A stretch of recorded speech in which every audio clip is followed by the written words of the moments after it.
Spider-Man. This was never your city. It's mine. You won't.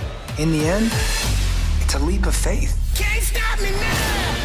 Hey guys, Who are you? I'm Spider-Woman. If we don't work together, none of us will have a home to go home to.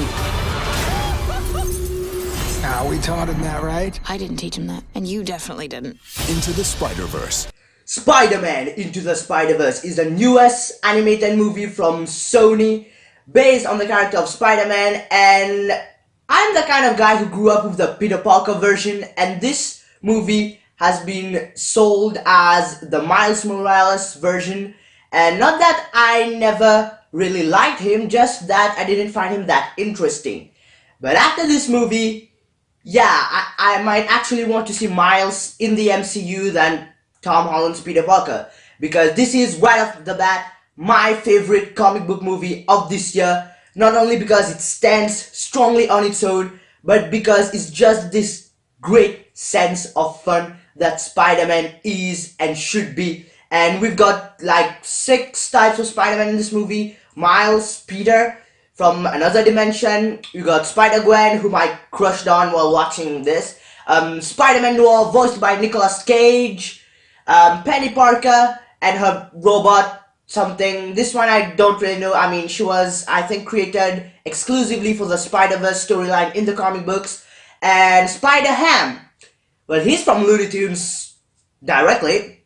And this movie's animation feels just like a comic book, like the page has been translated right off to the screen, which is really nice to look at. All the colors pop, the action feels really energetic, and there's a lot of work given to the characters, although sometimes the background gets blurred, like especially in 3D, you get like this blurred background when in what's in the forefront is really good, clear, great animation. I don't know if it was a deliberate choice on the part of the filmmakers or if it was the animation worked that way, but it kind of distracted me a little bit, but not to make my enjoyment decrease for the whole movie.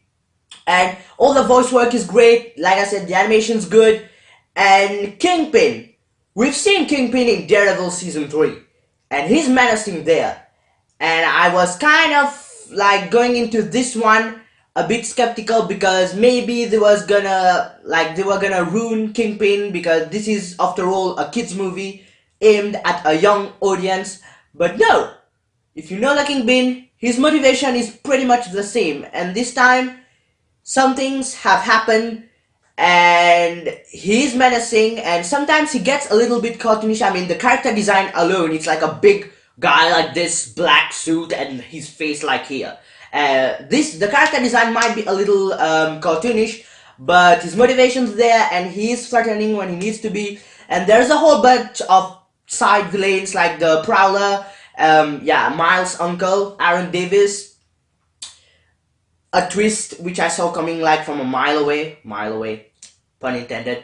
But yeah, great movie, fantastic animation. I might like it, I like it even more than Incredibles 2 that came out earlier this year. And my favorite movie of 2018, I mean, on the animation and comic book side. I'm gonna give Spider-Man Into the Spider-Verse an A+. Apart from sometimes the animation, the stuff that's in the background gets a little blurred, I don't have a problem with this. Perfect fun and a dream for everyone who is a comic book lover. And make sure you stay because there's a scene after the credits and it doesn't actually set up. I mean, of course they're gonna make sequels if this one works well, and I hope he does. Give it a watch. But you get to see Spider-Man 2099. I mean, he hasn't got the best suit, but yeah. As always, guys, thanks for watching. Give a big thumbs up, comment below, follow me on social media, subscribe my channel. That way, I can see you next time.